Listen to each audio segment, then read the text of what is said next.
Hello and thanks for joining us on this bye-week edition of Green and Gold Gridiron. I'm your host, Brian Groff, as always alongside PackerReport.com writer Keith Rordink. How you doing, Brian? Great to be here. What a fantastic win. Man, great play by Demarius Randall right at the end.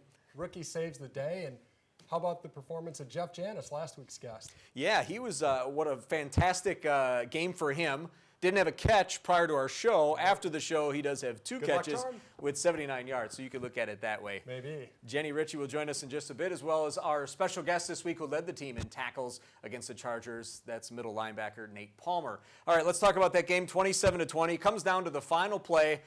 They gave up a lot of passing yards to Phillip Rivers. Oh, man. Keenan Allen had a lot before he went out of the game. Good thing we didn't see a lot of him at the end of that game. But still, for them to make the plays when they did, to get out of there with the victory and go into the bye week says a lot about this team. Absolutely. 503 yards passing by Phillip. We talked about Phillip Rivers being dangerous. I didn't know he was 503 yards dangerous. But I'll tell you what, 43 of 65 passing, all those yards, the most since Ben Roethlisberger had 503 in 2009. Second highest total ever, but here's a number, 2 for 6 in red zone opportunities. So the classic bend but don't break, and that Green Bay defense stopped them when they needed to. Would have been a little different if they didn't allow that touchdown right before the half. It felt like that was a little momentum swing that San Diego needed. The Packers, though, kicking a field goal after one of those catches by Jeff Janis. Yep, both his catches set up field goals. Get a touchdown there. Stop them right before the half, it becomes a different dynamic to that game in the second half. Absolutely, and that defense was, I mean, they were run ragged. 89 plays, they were running all over the field. You know, we're going to have Nate Palmer here. You know, you watch Phillip Rivers, you know, he was thrown short, he was thrown long, he was throwing crosses, he was throwing dump-offs, he was throwing screens. I mean, all you saw was Palmer and those guys running all over. But at the end, they locked it down, and it was all about making the key plays. It wasn't about the yardage. Speaking of locking down, that was one of your keys last week going into that game. It was locking down Antonio Gates. As we see the numbers, 9 of 16 for 95 yards. Caught 9 of 16 passes his way. Yeah, who I didn't mention was Keenan Allen, who obviously I should have. You hate to see a guy get hurt. I mean, what a ridiculous tear he was on, and of course his hip starts hurting him. He still ends up with 14 catches on 15 targets for 157 yards. That was crazy. Melvin Gordon, you didn't want him to have a big homecoming. Yeah, that he didn't. Ends up had an injury. I didn't want him to have a couple horrible times. game. You feel bad. You know, former Badger. I think everybody here, everybody in the state, they love what Melvin Gordon did as a Badger. You certainly don't want to see him come in and rip it up on that Packer defense. And the way they were playing against the run, it didn't seem like he was going to. But man, oh man, he didn't look good. He fumbled twice. That hit by Clinton Dix just comes up and puts it right across his face. Yikes, not a great day for Gordon, certainly. A couple of interesting notes that came out of this game. We didn't see much of Eddie Lacy. We saw a lot of James Starks. We did. And, you know, Mike McCarthy does not have Lacy on his fantasy team. I know everybody. I played a guy that had Lacy, so I was happy to see it. But, you know, all McCarthy's really trying to do, Lacy is banged up. He's not 100% with that ankle. This bye week is going to be great for him. But what a weapon in James Starks. This is James Starks running with that intensity of 2010, of that rookie season, but with the maturity of a guy that's been in the league a couple of years. He sees the holes better. He sees the cutback lanes, and man, what a burst. I mean, God bless Eddie Lacy running between the tackles, but he does not have that burst that Starks had on that 65-yarder. 11.2 yards per carry. He needs that bye week. One more thing, Jeff Janis, to go back to him again. 2 catches, 7 different Packers had 2 catches, receptions. And that was the most. It was very interesting to see that in the box score. You know, I think we're not surprised seeing Rodgers spread around, to see him spread around with guys only getting 2 catches. So great day for Janis to step up. You know, Adams was still out, of course, all year long without Nelson. You know, he's trying to get to Rodgers. They were locking people down. Cobb was well covered again, but, you know, Janis had that little play where he goes down the middle, cuts all the way back by the numbers. What a grab, and then the 33-yarder on that short shovel where I think we saw that extra gears he pulled away from a linebacker. So, you know, great to see a great young kid like Janis maybe getting that chemistry that we talked about with Rodgers and working himself into his good graces. Was the ball intended for Janis or Richard Rodgers? I'm going to say it was intended for Janis, we'll go with but Janis. you know, hard to say how they draw that one up. Linebacker Nate Palmer is our guest during this show, and To talk more with him later on in this show, we introduce Jenny Ritchie, who will let us know what she's going to talk about in Titletown Topics. Yep, today we're going to get to know Nate Palmer on a more personal level, a more off the field Nate Palmer. We're going to talk about who influences him both on and off the field.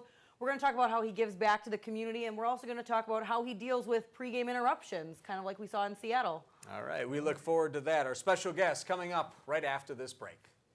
Brought to you in part by Hermanning Financial Group.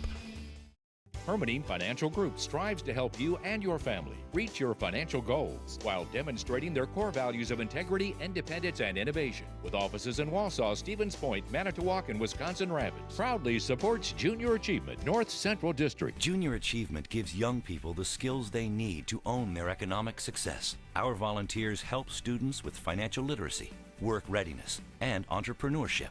And it's really helping me understand how it's going to be in the future. Do you like to walk? Do you want to live longer?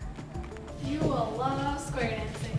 Friends you meet for life. Marvelous people. Like I said, meet people. I love it. Love it. I love square dancing. The fun, the family. Great variety of music. The camaraderie. Too young? It's fun. Try it, you'll like it. Call 715-544-7969. Visit WisconsinSquareDancing.com for more information. First lesson free, singles and couples welcome. Welcome back to this edition of Green and Gold Gridiron. I'm Brian Graff alongside Keith Rordink, and time for us to introduce our special guest this week who led the Packers in tackles against the San Diego Chargers. He is a third-year linebacker out of Illinois State. Our pleasure to introduce Nate Palmer. Nate, thanks so much for joining us on this bye week. Thanks for having me on. I'm excited to do this.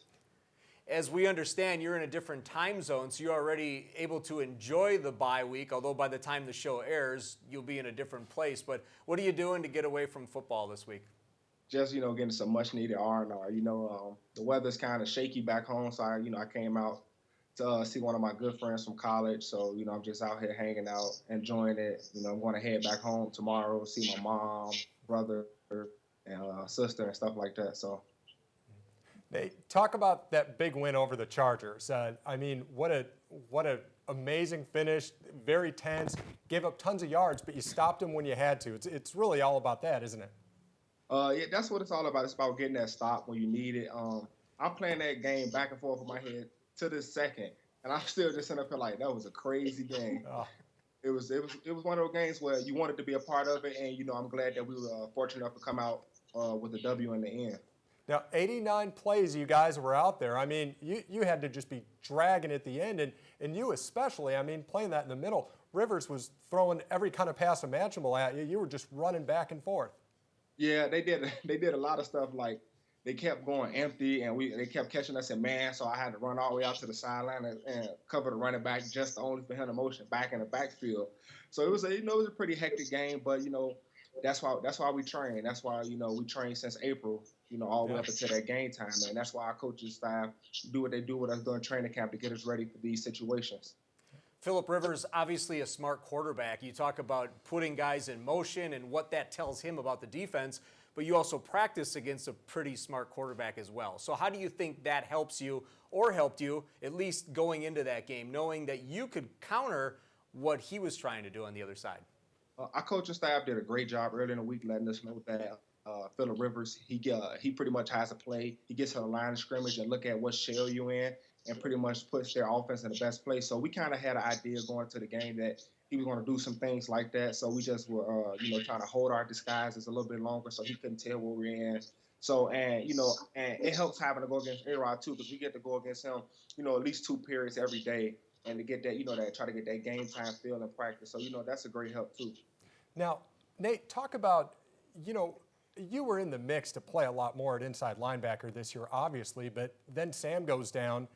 You're thrust into a much bigger role. What's this been like for you? Leading tackler last week. You've had some big plays, second leading tackler on the team this year. What's that transition been like, just playing more and also playing in the inside? Because it's not as easy as saying you're on the outside, you're pinning your ears back. Now you're on the inside, you're stuffing the run, you're calling plays, you're getting everybody set up. What's that whole experience been like?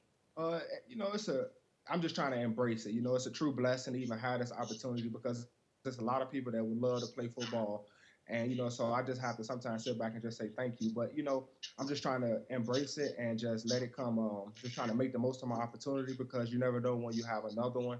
And, my teammates got faith in me. I have faith in them. And, we just go out there and we just have fun. You had that MCL injury, you had the position change. Tell us about what drives you to be great.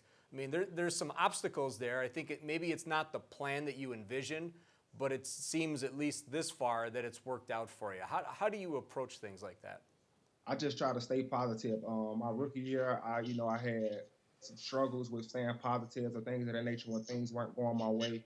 And I read a book by Russell Simmons, and it pretty much just talked about the first couple chapters were about just staying positive and doing things like that. So that's just something that I took. I took the heave going into last year's off-season program, and it's paying big dividends for me now. Mm-hmm. Now, you took over the play calling headset as well when Sam went down. That was something A.J. Hawk had done previously. A.J. was a very calm under pressure guy that got everybody set up. What's that been like for you this year? Has that been one of the big challenges? And I guess tell our viewers what's going on in that headset. What are they saying? How are you translating that to your teammates? Well, I had the headset for the first couple games, and then they actually gave it to Clay because Clay's on the field all 3 rounds. Mm-hmm. So I didn't have it all 3 rounds. But pretty much what goes on the headset, they give you the defense, they give you the personnel, and then they give you like tips like watch the screen, tell the corners to back up, things like that. And as far as getting a defense set, sometimes it's chaotic when you face teams that do a lot of substitution or do a lot of late substitution. So that's when your teammates just have to trust you and trust that and trust that you see the same thing that they see, and just knowing your checks. Pretty much that's what it boils down to. You like having it or not having it? Do you have a preference? Personally, and I told my position coach, I said if I'm gonna have to get a defense set, I would rather have the headset. But I understand their point of view. They want somebody out there who's out there all 3 rounds to have it, and I can respect that. As we understand, Dom Capers simplified the language used in the defensive calls. Could you give us an example of what a defensive call would have been in the past as opposed to what you're getting this year? Yeah. You can have tight, strong, dark, weak fire zone. And that's old terms, and now it's just called bark. Much simpler. Yeah. So how did guys react to that? Was it something that, like, wow, this allows us, because the more you think, the slower you get, so it's a matter of let's get the call, let's get set up, and let's play. Exactly. I like it, because I played under both. I played under when we were still using the long play calls and the simplified play version. So I like it. It was a bit of an adjustment, but it's all for the best because the less thinking that you have, the less thinking you have to do, the more you can react and the more you can see. Mm-hmm. Nate, we always talk a lot in the media and fans and coaches. I think they talk about the jump that a player makes from year 1 to year 2 and their development and the impact they can make. This is year 3 for you, but that second year was really lost with the injury. Do you kind of feel like this is maybe a kind of a year 2 or year 2 plus where you're taking everything you learned and now you get to put it all out there? I feel like yes, it's a combination because going into year 2, I did make tremendous strides when I was still playing outside linebacker. Especially in the special teams things, that's one thing that I had to make big improvements on. And before I tore my knee, I was starting on all special teams and being a contributor as an outside linebacker. So I felt like, I made those jumps from year 1 to 2, but, you really couldn't actually see it and gain speed because I got hurt preseason. So, I feel like, yes, this has some layover from that too, but it's also just me just going out there and just having fun because I'm finally relaxing and just going out there and just letting it fly. How hard was it too? I remember all summer long you had that big cast on your hand. And all I could keep thinking is I'm watching you run around and practice into the preseason is he's playing this good and he's got this big black cast on his hand. So I guess what did you maybe learn about yourself as you were going through that process? How frustrating was it? And how happy are you to just have both hands at your disposal again so far? It was one of those things where it's like, you take things for granted when you have them, like 2 hands, like you could just reach across your desk with your left hand and grab something, but I couldn't do that. So, and it was magnified on the football field. It was like I couldn't get off blocks. So it taught me how to play ahead of the ball. It's like, well, I know that I had to be clean with my reads because if I'm too slow, it's a chance the lineman might get me and block me up. So, I just really had to learn footwork schemes, blocking schemes, and things of that nature to try to play ahead of the ball. So that's pretty much what the club taught me. Because of the high-powered offense that the Packers have had with Aaron Rodgers and Jordy Nelson and Randall Cobb and all these great players on that side of the ball, the focus has been shifted more the last couple weeks on the defense and what you're doing. And I think there's really high expectations for what Aaron Rodgers has done when he plays at an MVP-type level. But as a defensive unit, how do you take that upon yourself that maybe the offense can have some drives or maybe it ends in a field goal and you don't cash in with that touchdown, but you guys can go out there, go out and protect the field, maybe give up a bunch of yards, but ultimately when it comes down to it, you're not giving up any more points than your offense is scoring? It's a good feeling to be able to have that confidence in our defense. We just go out there and with whatever given to us, we just try to perform. If our offense scores 10 points, we got to go out there and we got to defend that 10 points. And we feel like that we have the defense in the room that's capable of doing that. And that's just pretty much what we pride ourselves on. We know we have all the weapons known to man on the offensive side of the ball. And on defense, you got a couple household names, but you pretty much got a lot of blue-collar guys that just out there with their hard hats and lunch pails every day trying to make it work. Our guest this week is linebacker Nate Palmer. We're going to step away. Once again, we want to mention our thanks to Mayfield Sports for helping make this interview happen. Nate Palmer joining us via Skype from the Mountain Time Zone. We're going to take a break. We'll come back and we'll have Jenny Ritchie come in with our Titletown topics. Looking for a high-impact way for your business to stand out from the rest? Flipside Graphics specializes in vehicle wraps, vinyl graphics, and much more.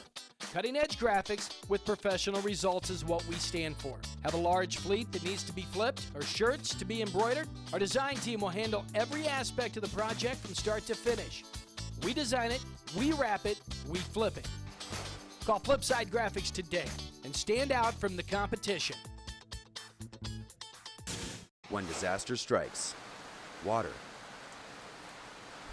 fire, storm damage, and even mold, we take care of them all. Anytime, day or night, 24 hours, 7 days a week. Quality service and customer satisfaction are top priorities. Tell your insurance company you prefer North Star Cleaning and Restoration. And remember, don't just get it clean, get it North Star Clean. NorthstarCleaning.net. MKS Fox Plaza Postal, your new address in the downtown Wausau area. Coming soon.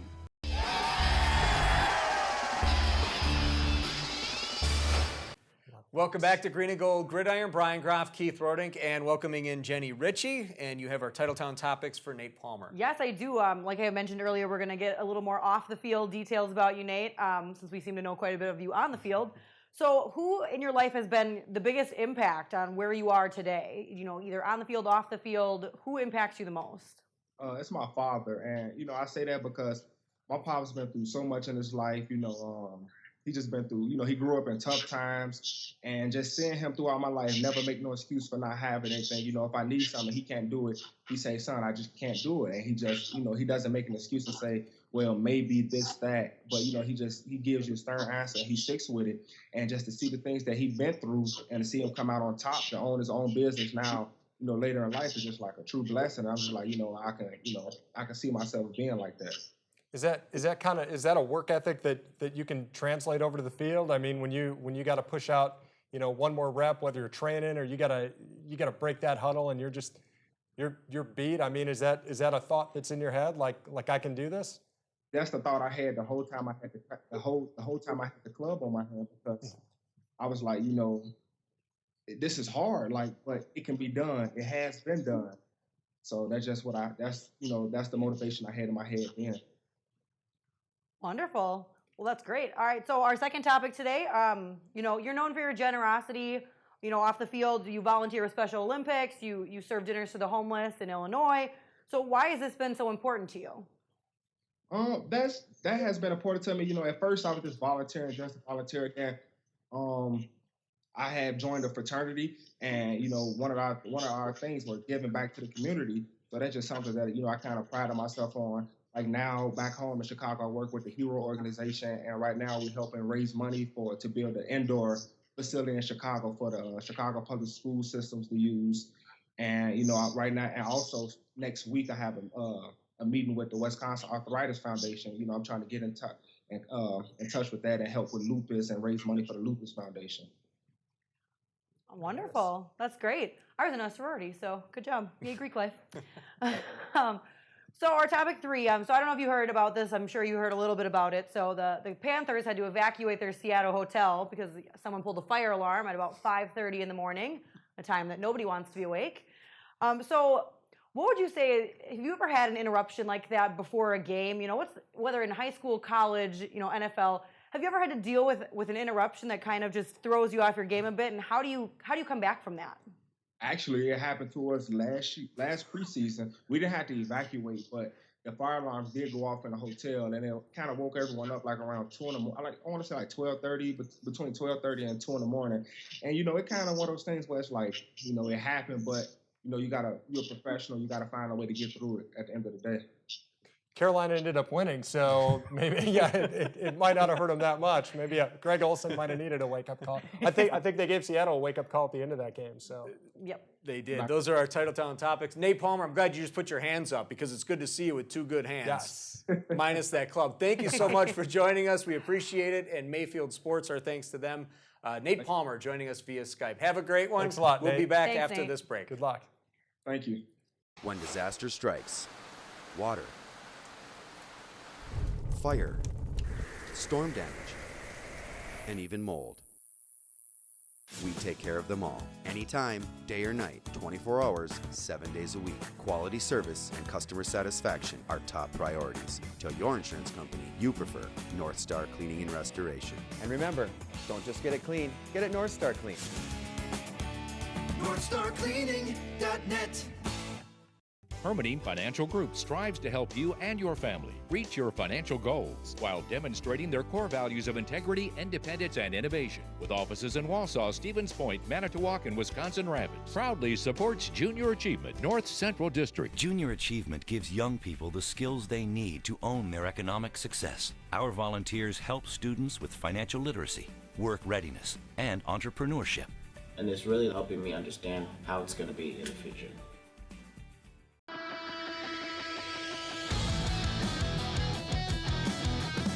Welcome into our final segment of Green and Gold Gridiron. The Packers enjoying a bye week on week number 7, and they sure could use it. Oh, man. One of my keys, Brian, I think the most important key, the bye's coming at a perfect time, and it's all about getting healthy. Devontae Adams is still out. Morgan Burnett's got to get healthy. B.J. Raji's got that groin. He's got to get healthy. Ty Montgomery hurt his ankle. So we have all these guys, and, that Denver game, that's going to be a battle. So you got to get healthy. You got to get as full strength as you can. Definitely the first key, get healthy. And how about the second key? The second key, keep feeding Starks. A lot of people are wondering what's up with Lacey. He hasn't been healthy. He's another guy that kind of rolls into that first key. But, even if they're both healthy, again, James Starks is he's taken it to another level, and you got to go with that. You got to go with the hot hand. Keep giving Starks the ball. He's a different type of runner. It's not a thunder and lightning, but it's 2 kinds of thunder. So you've got that big thunder ball between the tackles, and we saw what Starks can do when he wants to bounce it outside. So absolutely do those. If there's a third key of the bye week, maybe stay out of Vegas. I don't think Nate Palmer was in Vegas. No, he wasn't, and he should not. Nobody should go to Vegas. No, exactly.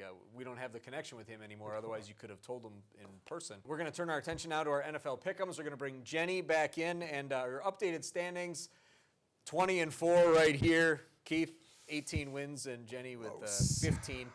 We're going to start with Jenny this week, and Packers and Bears are on a bye, so just one game in the NFC North. Vikings and Lions. Who do you have in that one? I have the Lions because last week I was talked out of picking the Lions. I would have had another win, but I was misled by certain people who shall remain nameless.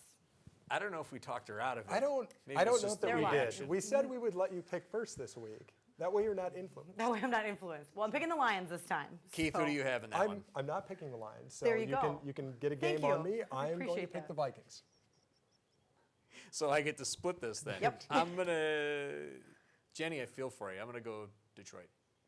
Well, here's where I pick up. Okay, Sunday night football game on NBC. Eagles at Panthers. I have Eagles. I have the Eagles. Don't really know why. I like green. I'll tell you what, that Eagle defense was fantastic. But I'll tell you what, this Panthers team has something going on.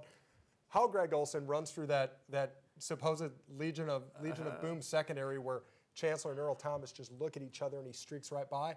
I'm gonna go with the Panthers. A couple weeks ago, Jenny thought Carolina was the team with the least amount of respect that was undefeated. Now she's turned against them. So I'm going to go Carolina, and then our 2 locks. Jenny, what do you have? I have the Rams versus the Browns. I'm going to take the Rams between a mixture of, Cleveland's emotional hangover right now and the Rams coming off a bye week. I think they're getting set up for a win. It's tough to play football with any type of hangover. Any type of hangover. We understand. I would say I'm picking the ATL, the Falcons, over Tennessee. And very good. You get 2. I get that first pick was so good. You're giving me a second one. You know what? I gotta pick the Chargers. Looks almost good enough to win, so I'm gonna pick the Chargers over Oakland. So far we've learned that you can't play after a hangover and stay away from Vegas. Those are keys for this week. We're an educational program. Those are their keys. I'm gonna go with one of the Green better and gold games after dark. I'm gonna go Patriots over the Jets and Dolphins over the Texans. So we can mark those down. Wow. I realize I only picked one pick, by the way. What was your other one? My other pick was that I'm going to take the Texans over the Dolphins. So. And we're not talking you out of it. No, thank you. I wouldn't take it at this point. I'm sticking with it. You should not listen to us. I will not. Except about Vegas. Except about Vegas. And on that note, I think we're going to do it. Done. That does it for Green and Gold Gridiron. Our thanks once again to linebacker Nate Palmer and Mayfield Sports Marketing. Have a great week, everyone.